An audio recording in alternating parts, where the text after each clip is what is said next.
الرحمن الرحیم۔ آج میں آپ کو ایک ایسی چیز کا کنسیپٹ دینے جا رہا ہوں، اگر آپ اس کو دیکھیں گے، تھوڑا سا بھی اگر آپ نے اس کے اوپر غور کر لیا نا، تو آپ کی آنکھیں کھل جائیں گی کہ یار واقعی یہ بات تو ٹھیک کر رہے ہیں نور بھائی۔ آپ کو پتہ ہے ابھی یہ کل پرسوں ایک واقعہ ہوا جس میں پہلے پولیس والوں نے کام کیا اپنا، بعد میں آرمی والوں نے اپنا کام کیا، لیکن دونوں جماعتوں میں ایک چیز کامن تھی۔ جب ملٹری اپنا کام کر رہی ہوتی ہے، جب پولیس اپنا کام کر رہی ہوتی ہے، تو ان دونوں ڈپارٹمنٹس میں ایک چیز کامن ہے۔ وہ کیا ہے؟ وہ ہے ان کی یونٹی، وہ ہے ان کا اتحاد، وہ ہے ان کا ایک ساتھ جڑے رہنا۔ اور ان کو آرڈر دینے والا وہاں پر ایک ہی بندہ ہوتا ہے۔ آرڈر سٹیپ بائی سٹیپ آتے رہتے ہیں، لیکن جو فائنل، جو پورے پلان کے اوپر عمل درآمد کر رہے ہوتے ہیں، تب بھی وہاں پر ایک ہی اس وقت سینئر ہوتا ہے۔ آپ امیجن کریں کہ یہ چیز کہاں سے ملی ہوگی ان کو۔ یہ چیز ملی ہے ان کو نماز سے۔ جو نماز کے اندر جو یونٹی، جو اتحاد آپس میں پیدا ہوتا ہے نا، وہ کوئی اور چیز نہیں کر سکتی۔ ہماری بدقسمتی یہ ہے کہ ہم نے نماز کو سمجھ نہیں رہے کہ آخر نماز کیا چیز ہے، اور نہ ہی ہمیں سمجھایا جا رہا ہے۔ سمجھایا تو تب جائے گا جب خود سے علم ہوگا۔ جب مجھے خود ایک چیز کا پتہ ہی نہیں ہوگا، میں آپ کو کیسے سمجھا سکوں گا؟ نہیں سمجھا سکتا۔ اس وقت نماز کے ہی بیسک کنسیپٹ کو سمجھتے ہوئے یہودیوں نے پوری دنیا پر قبضہ جما لیا۔ نماز کے ہی بیسک کنسیپٹ کو سمجھتے ہوئے ایک فوج کو تیار کیا گیا۔ نماز کے ہی بیسک کنسیپٹ کو سمجھتے ہوئے ایک پولیس کا ڈپارٹمنٹ تیار کیا گیا۔ مطلب آپ جدھر مرضی چلے جائیں، ان لوگوں کے اندر ایک اتنا اتحاد رہے گا، اتنے یہ آپس میں جڑے رہیں گے کہ اگر 10 بندوں کے سامنے 1000 بندہ کھڑا ہوگا تو وہ 10 بندے جیت جائیں گے۔ کیوں؟ کیونکہ وہ آپس میں جڑے ہوئے ہیں، جبکہ عوام کے اندر تو وہ چیز پیدا ہی نہیں ہونے دے رہے۔ اب اگر ایک گاؤں کے 10 افراد مل کر پورے گاؤں کے اندر جو مرضی کر لیں، باقی پورا گاؤں کچھ نہیں کر سکتا جب تک وہ 10 بندوں کو آپس میں توڑ نہیں سکتے۔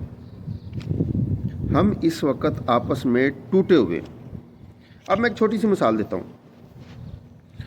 آپ نے پانی پینا ہے، پیاس لگی ہے آپ کو، آپ ہاتھ کے ساتھ پانی پی لیں، یا آپ گلاس کے ساتھ پی لیں، یا آپ جگ کے ساتھ پی لیں، یا آپ ڈائریکٹ ویسے ہی نل کو منہ لگا دیں۔ مقصد کیا تھا؟ آپ کا مقصد تھا پیاس بجھانا۔ پانی آپ نے پی لیا جیسے تیسے۔ اب سیم وہی کام میں آپ کو لے کے جا رہا ہوں دوسری طرف کے۔ دیکھیے، آپ رفع دین کریں نہ کریں، آپ ہاتھ اوپر باندھیں، آپ ہاتھ نیچے باندھیں، یہ اتنے بڑے پرابلمز نہیں ہیں، یہ اتنے بڑے ایشوز نہیں ہیں جن ایشوز کے اندر ہمیں ڈال دیا گیا۔ اصل ایشو جو تھا وہ نماز کے اندر یونٹی پیدا کرنی تھی، طاقت پیدا کرنی تھی، اور یہ چیز ہمیں سمجھ نہیں آ رہی۔ اور یہ طاقت کب پیدا ہوگی؟ جب ہم خود سے مسجد میں جانا شروع کریں گے، جب ہم خود سے مسجد میں بیٹھنا شروع کریں گے۔ ہاں، اگر مولوی صاحب کہتے ہیں کہ نہیں ایسے نہیں ایسے، پھر مولوی صاحب کو بھی گلے سے پکڑ کے اتار کے نیچے رکھ دیں گے۔ ہاں جی مولوی صاحب، آپ شاباش، آپ نیچے آ جاؤ، آپ کی کوئی قدر نہیں۔ کیوں؟ کیونکہ مولوی صاحب ایک یونٹی نہیں پیدا کر رہے۔ اب وہ یونٹی کیسے پیدا کرے گا خود؟ کیونکہ اس بیچارے کو خود نہیں پتا، اس کا خود اپنا دماغ اتنا کام نہیں کر رہا کہ ہاں یونٹی کیسے پیدا کرنی، تو وہ کیا یونٹی پیدا کرے گا؟ وہ تو صرف کہتا ہے کہ ہاں جی مسجد میں آؤ، بس اللہ اللہ خیر صلاح اٹھ کے چلے جاؤ، بس واپس نماز پڑھو چلے۔ یار آپ اپنی بنائی ہوئی ایک چھوٹی سی چیز کو دیکھ لیں۔ انسان اپنی ایک چھوٹی سی چیز کو پیدا کرتا ہے، اس سے بے بہا کام لیتا ہے۔ یہ ایک چھوٹا سا موبائل کس لیے تھا؟ یہ بنا تھا صرف اور صرف کال کرنے کے لیے۔ اب کال سے ہٹ کے اس نے بے بہا کام کرنے شروع کر دیے۔ آپ یہ سمجھتے ہیں کہ یہ ایک ٹیکنالوجی ہے، آپ یہ کیوں نہیں کنسیپٹ اپنے دماغ میں لے کے آ رہے کہ اللہ تعالیٰ کی بھی ایک ٹیکنالوجی ہے جو اللہ تعالیٰ نے نماز کی کنڈیشن میں آپ کو دی ہے۔ اللہ تعالیٰ کی ایک ٹیکنالوجی زکوٰۃ کی کنڈیشن میں آپ کو دی ہے۔ اللہ تعالیٰ کی ٹیکنالوجی حج کی شکل میں آپ کے سامنے ہے۔ اللہ تعالیٰ کی ٹیکنالوجی لا الہ الا اللہ محمد رسول اللہ کی کنڈیشن میں ایک آپ کے سامنے ہے۔ ہم کبھی غور تو کریں، دیکھیں تو صحیح۔ اگر ہم یونٹی نہیں اختیار کریں گے، اتحاد نہیں کریں گے آپس میں، تو اس کا مطلب ہے پھر ہمیں چھتر ہی پڑنے ہیں۔ یہ بات پکی۔ آج مجھے پڑ جائیں گے، کل آپ کو پڑ جائیں گے، اگلے دن اس کو بندے کو پڑ جائیں گے. یہ سارا سسٹم ایسے ہی چلتا رہے گا. اور یہ صرف ملک کے اندر چھتر نہیں پڑنے ہمیں، یہ ہمیں انٹرنیشنل لیول پر چھتر پڑ رہے ہیں.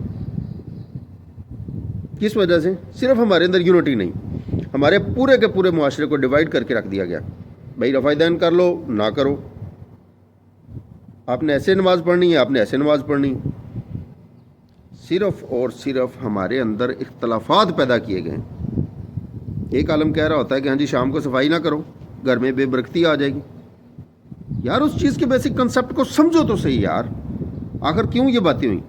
لیکن یہ چھوٹی چھوٹی باتوں کو لے کے صرف ہم بحث و مباحثہ کر رہے ہیں، ہم آپس کے اندر ایک ساتھ جڑنے کی کوشش نہیں کر رہے. یہ بات کیوں نہیں سمجھ آ رہی؟ ڈائریکٹ کوئی بندہ قرآن پکڑ لے تو ہاں یہ کہنا شروع کر دیتے ہیں کہ آپ نے گمراہی کا دروازہ کھول دیا. کہاں سے گمراہی کا دروازہ کھل رہا ہے؟ کیا قرآن ایک گمراہی کا دروازہ ہے؟ بھائی آپ لوگ اکٹھے ہونا شروع ہو جائیں. ہر بندہ دیکھے، میری بات سنیں. آپ اگر جب تک مسجد نہیں جائیں گے تب تک ہم ایک ساتھ نہیں ہوں گے، ورنہ آپ کو اور ہمیں چھتر پڑیں گے. آپ اپنی جگہ پر زندگی گزاریں گے لیکن آپ کو ضرور چھتر پڑیں گے. اللہ تعالیٰ کی ٹیکنالوجی کو سمجھنے کی کوشش کریں. نماز ایک بہت بڑا کنسیپٹ ہے. نماز آپ کو اتحاد دے گی. جب آپ لوگ اکٹھے ہو جائیں گے، یہ دنیا کے سارے جتنے بھی کیڑے مکوڑے آپ کے سامنے کیڑے مکوڑے ہو جائیں گے. بالکل یہ ککھ بھی نہیں رہیں گے. آپ کو ایک ساتھ جڑنا ہوگا. دیکھیے یہ صرف ایک بندہ نہیں ہے. آپ سمجھ لیں کہ جب آپ ایک دوسرے کے ساتھ جڑنا شروع ہو جائیں گے تو ہم ایک بہت بڑی طاقت بن جائیں گے. آپ اتنی بڑی طاقت بن جائیں گے، آج آپ ویڈیوز بنا کر جتنی مرضی شیئر کر لیں، آپ جتنی مرضی دعائیں کر لیں گے اللہ اسرائیل کو برباد کر دیں. اسرائیل کو آپ ایسے برباد کر لیں گے؟ نہیں.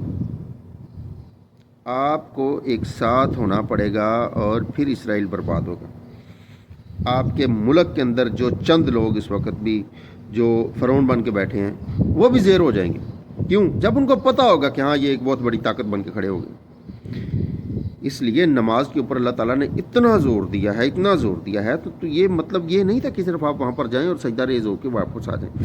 اللہ تعالیٰ کو یہ چیز پسند ہے کہ آپ سب لوگ اکٹھے ہو کے مل کر آگے والے ایک امام کے پیچھے کھڑے ہو کر آپ لوگ میرے سامنے سجدہ ریز ہوں اور اپنے وعدے پورے کریں جو آپ میرے ساتھ وعدے کر رہے ہیں. نماز ایک بہت بڑا کانٹریکٹ ہے جو ہم اللہ تعالیٰ کے ساتھ جا کے سائن کرتے ہیں کہ یا اللہ آج کے بعد ہم اس چیز پر بالکل آپ کے ساتھ ایگری ہیں کہ آج کے بعد آپ ہی ہمارے پروردگار ہیں. ہم آج کے بعد آپ کی ہی عبادت کریں گے، آپ کے اوپر ہی ہماری جانیں نچھاور ہوں گی، سارا کچھ آپ کے ساتھ رہے گا. تو جب ہم اس بات کو سمجھ لیں گے تب ہم کچھ کرنے کے قابل ہو جائیں گے. اس لیے بیسک جو چیز تھی، سب سے بیسک جو چیز تھی، یہ نماز رکھی گئی. اس چیز کو سمجھنے کی کوشش کریں. اپنے معاشرے کے اندر، اپنے محلے کے اندر دیکھیں، آپ کا اپنا محلہ ہے، آپ کے اپنے محلے کی ایک مسجد ہے، آپ اس مسجد کے اندر تو جائیں، وہاں پر دیکھیں تو صحیح پبلک کیا کر رہی. جب آپ وہاں پر جائیں گے آپ کے اندر بات کرنے کی ہمت بھی پیدا ہو جائے گی. آپ ان کو اکٹھا بھی کر لیں گے کہ ہاں بھائی ہمارے ساتھ ظلم ہو رہا ہے. اب آپ کے پاس جو بھی دوسری جگہ سے آتا ہے کوئی، اگر بندہ آپ کے محلے کے اوپر، آپ کے گاؤں کے اندر کوئی بندہ آ کے ظلم کر کے چلا جاتا ہے، آپ چپ کر کے رہتے ہیں، کوئی گل نہیں، ہمارے نال نہیں ہوا ہے، وہ دوسرے نال ہوا ہے. تھوڑا پلیز تھوڑا سمجھیں اس چیز کو. یہ آپ کو ہمت اور طاقت دے گی، ایسی ہمت اور طاقت دے گی آپ سوچ ہی نہیں سکتے. اور صرف اسی رول کو لے کر پوری دنیا کے اوپر یہودی ملٹری، ہر قسم کی ملٹری، ہر قسم کا ڈپارٹمنٹ، ہر قسم کا جو بھی دوسرا ملک آپ کے اوپر اس وقت حکومت کرنا چاہ رہے، سارے کے سارے صرف اور صرف اس چیز کو سمجھ گئے کہ ہاں یہ ایک چیز ہے، اس کو پکڑ کے رکھو اور ان کو توڑ کے رکھ دو. آپ کو توڑ کے رکھ دیا گیا اور باقی وہ خود اکٹھے ہو گئے. اکٹھے ہونے کا نام لیں، یونٹی بنائیں، اپنی سوچ کو آپس کے ساتھ میچ کرنا شروع کریں. ہم ایک طرف تو باتیں کرتے ہیں جنت کی، ایک طرف تو باتیں کرتے ہیں دنیا پر حکومت کی، لیکن کم ایسا کچھ بھی نہیں کر رہے.